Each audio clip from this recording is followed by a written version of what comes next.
You know how tariffs keep popping up in the news all the time? Mm. You're probably thinking, okay, I get there's Yeah. something about trade. Mm. But what are they like, really? And why should I care? Yeah, it gets confusing fast. Right. So consider this your fast track, your Yeah. shortcut to understanding this whole tariff business.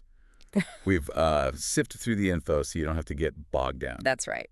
And for this deep dive, we've actually found a pretty unique source. It's a YouTube video from Greg Builds called Tariffs Explained Through Minecraft. Minecraft. Seriously. Seriously. And, your first thought might be just that, but honestly, the way they use this, like, familiar game world to illustrate a tricky economic idea, it's surprisingly good, Yeah. really clear. I guess it is. Who knew virtual blocks could make real-world economics click? So, okay, our goal today, it's pretty straightforward. We want to pin down exactly what an import tariff is, Mm-hmm. and then explore what happens next. Who wins, who loses, and how things can spiral into, well, serious trade disputes. The dangerous stuff. Exactly. Okay, let's unpack this then. What is a tariff, fundamentally? Right. Let's start with just a basic definition. Google says a tariff is a tax to be paid on a particular class of imports or exports. Simple enough. A tax. In the Greg Builds video, it mostly focuses on import tariffs. They're generally the more common type you hear about. Right.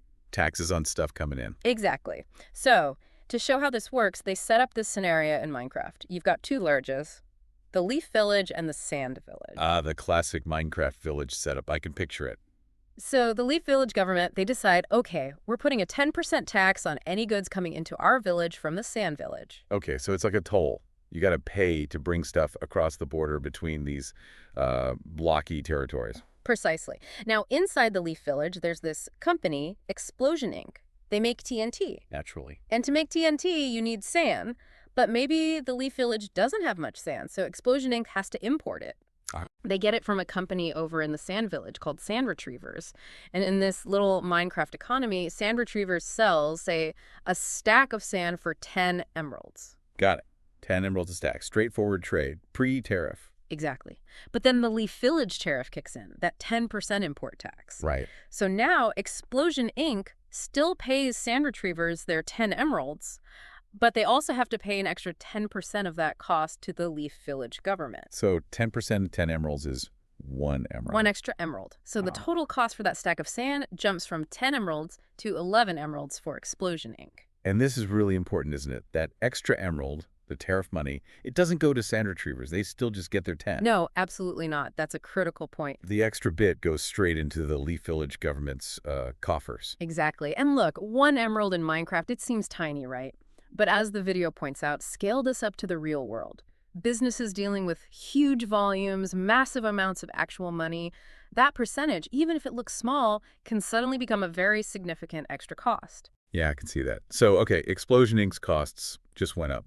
What do they do? What are their options? Well, they basically face two main choices, right? Right. First, they could just absorb the cost. They eat the 10%, as the video puts it. Oh. But, doing that squeezes their profits. So to make up for it, what are they likely to do? Raise the price of their TNT for the people buying it. Probably. They pass the cost on to their customers in the Leaf Village. Which, ties right into what maybe a lot of us have seen. Prices for different things going up. Makes you wonder how much tariffs play into that. It's definitely a factor sometimes, so that's one option. The other thing they could do What's that? is stop importing sand from the Sand Village entirely. They could try and find a supplier within the Leaf Village. Ah, okay. Buy local. Exactly. And this, the video highlights, is often a key reason why governments impose tariffs in the first place. They want to encourage businesses like Explosion Inc. to buy from companies inside their own borders. Like the Leaf Village government is trying to help its own sand producers, maybe. Make them more competitive against the Sand Village guys. Precisely. A buy Leaf Village strategy, basically. Protect domestic industry. Right. So the theory is the tariff pushes companies toward local suppliers. But the video also kind of hinted, this doesn't always work out perfectly, did it? Yeah, that's right. It points out that how effective tariffs actually are at boosting domestic buying is historically pretty dicey. It's not guaranteed. Why is that? Well, it's not always simple. Maybe there isn't a good sand supplier in the Leaf Village, or maybe there is, but the quality isn't right, or they can't supply enough volume, or maybe their sand costs even more, Yeah. you know. It just highlights that it's complex. It's not an automatic switch. Okay, that makes sense. So let's break down the winners and losers here. Explosion Inc., the importer, they initially take a hit, right? But they might just pass that cost on. Yeah, they can try to pass it to consumers, so consumers might lose out with higher prices. Okay. What about the original sellers? Sand retrievers in the sand village. Oh, they definitely feel the pinch. Because selling to the Leaf Village just got more expensive for their buyers, Explosion Inc. And others might buy less sand from them. Lower demand means less business. They're losing out. So the exporters are hurt. But what about businesses inside the Leaf Village? The ones the tariff is supposedly protecting. Right, they could be winners. If Explosion Inc. does decide to switch and buy sand locally to avoid the tariff, Then Leaf Village sand producers get more business. exactly. They see an increase in orders, potentially more revenue. So in that sense, the tariff achieves its protective goal for that specific local industry. And the government. The Leaf Village government that imposed the tax. Oh, they benefit too, definitely in the short term. They collect that extra emerald for every stack of sand that still comes in. It's new revenue for them. Okay, it seems almost neat in this Minecraft world. Mm. But the video then gets into something more serious. Retaliation, trade wars. How does that start? Well, yeah, think about it from the Sand Village's perspective. Their government sees the Leaf Village slapping a tax specifically on their exports, making their sand less competitive. They wouldn't like that. No, they might see it as, aggression, economic hostility even. So what's a natural reaction? Hit back. Hit back, retaliate. So you get a retaliatory tariff. The Sand Village government, feeling targeted, says, okay, fine, we're putting our own tax on goods coming from the Leaf Village. So like a tit-for-tat thing. You tax our sand, we'll tax your Yeah. Leaf Village wooden planks. Exactly that. Perfect example. The Sand Village might impose, say, a 10% tax on any wooden planks coming from the Leaf Village. And the Leaf Village probably isn't just going to sit there and take that, are they? Highly unlikely. They might respond by, I don't know, increasing their tariff on sand even more, or adding tariffs to other Sand Village goods. Oh, boy. And that back and forth, that escalation of tariffs on both sides, that's what we call a trade war. It's an economic conflict where countries are actively trying to hurt each other's trade using these barriers. Like a high-stakes game of economic chicken, as the video put it. And who gets caught in the middle? Who gets hurt? Ultimately, pretty much everyone involved. Prices can just skyrocket because you've got all these layers of taxes adding up. Right. Businesses in both villages face much higher costs, disrupted supply chains, maybe less demand from the other village. It's damaging.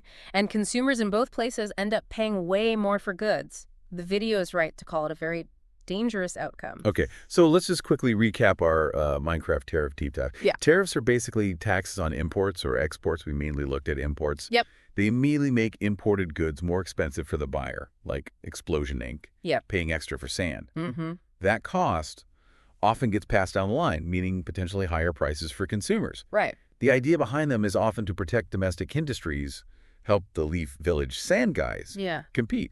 But how well that actually works is, well, debatable or dicey. Yeah. Uncertain. And crucially, imposing tariffs can be seen as an aggressive move, leading the other side, the sand village, to hit back with their own tariffs, Retaliation. which can then spiral into a full-blown trade war, hurting businesses and consumers on all sides. That sums it up really well. And it's fascinating, isn't it, how this seemingly simple tool, a tax, can ripple out and cause such complex effects, especially now with how connected the global economy is. It really is, which kind of leads us to a final thought for everyone listening.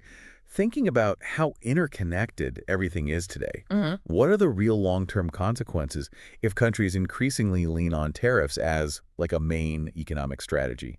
And when these economic fights happen, who really ends up carrying the heaviest burden, maybe even beyond just the price hikes we see immediately? Yeah. Something to chew on.